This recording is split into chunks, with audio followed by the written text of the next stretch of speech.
Hervé Pierre, bonjour. Bonjour. Vous venez de faire paraître aux éditions L'Harmattan Tous prisonniers. Pourquoi et comment nos libertés se perdent au nom de la sécurité?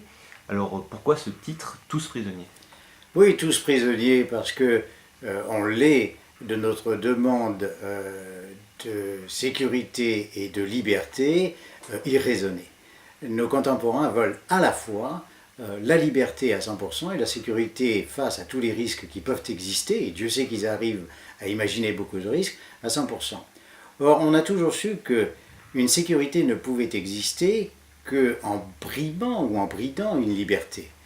Or, aujourd'hui, on n'accepte plus ce partage liberté et sécurité, on veut les deux à la fois, c'est contradictoire, c'est pratiquement impossible à résoudre. Face à cette contradiction, le politique a multiplié les lois, il s'est engouffré, il y trouve une légitimité. C'est de cela que nous sommes prisonniers, de notre demande irraisonnée de superposer la liberté aux sécurités. Alors, quel mécanisme entre en jeu? Bien, c'est relativement simple. Les gouvernements démocratiques ont voulu multiplier la loi et petit à petit, en particulier en France, c'est ce sur quoi j'insiste dans mon livre, la loi perd son caractère universel pour devenir de plus en plus particulière. Elle le devient à travers l'écoute que l'on a, souvent excessive, de petits groupements d'intérêts particuliers, et la loi se multiplie pour essayer de répondre à tous les individus, pour respecter leur volonté, leurs desiderata, etc.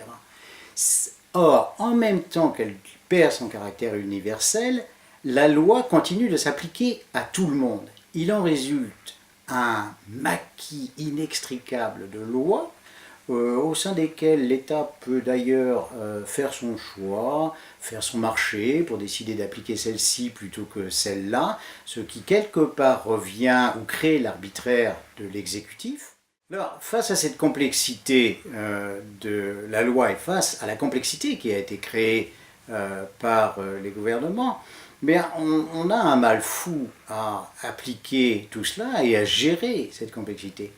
Et comme nous sommes à une époque où les machines électroniques permettent à la fois de gérer le pluriel et le singulier, on va voir dans nos sociétés, c'est déjà le cas, l'irruption des machines. C'est pour la vitesse les radars, c'est la gestion automatique de la sécurité sociale, c'est la surveillance électronique. Les machines électroniques, les machines anonymes vont petit à petit supplanter l'humain et vont permettre de gérer la complexité de la multiplicité de la loi. Pourquoi cette complexité et cette perte d'autorité? C'est que depuis la dernière guerre mondiale, en quelque sorte, l'hyper-individualisme a gagné tout le terrain. Les individus veulent être reconnus avec une priorité pratiquement supérieure à la société. L'individu passe avant la société. Il en découle la volonté de chacun de voir sa propre histoire, son narratif. C'est un mot qui va connaître un grand succès dans les années qui viennent, le narratif des individus. Chacun veut que son narratif soit reconnu et qu'il supplante les autres.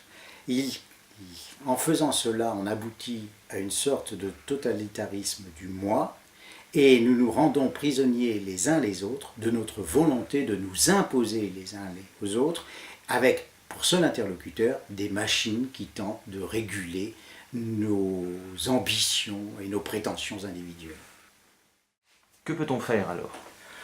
Ce que j'évoque, c'est quelque part l'inadaptation de nos systèmes politiques et de nos constitutions qui ont été pensés au XVIIIe siècle, à une époque où on savait encore conjuguer liberté et sécurité, à ces temps modernes de post-sécurité où l'on veut à la fois la sécurité et la liberté. Je crois que la plupart de nos constitutions sont inadaptées. Celle de la France en particulier, avec un exécutif beaucoup trop fort mais qui n'a plus d'autorité. Il faut repenser cela. La deuxième chose, c'est essayer de limiter le nombre des lois, lui redonner à la loi son caractère universel. de départ, cesser de vouloir s'immiscer dans la vie privée des gens par la loi et multiplier sans cesse les règlements sociaux. Il faut redonner de l'initiative aux individus en rendant à la loi son caractère universel. Alors pour cela, il faut refaire un grand effort de pensée sociale, il faut repenser notre avenir et il faut accepter que l'État ne peut pas tout faire et que c'est à chaque individu de retrouver en soi la force de son initiative et la force de créer sa propre insertion dans le corps social.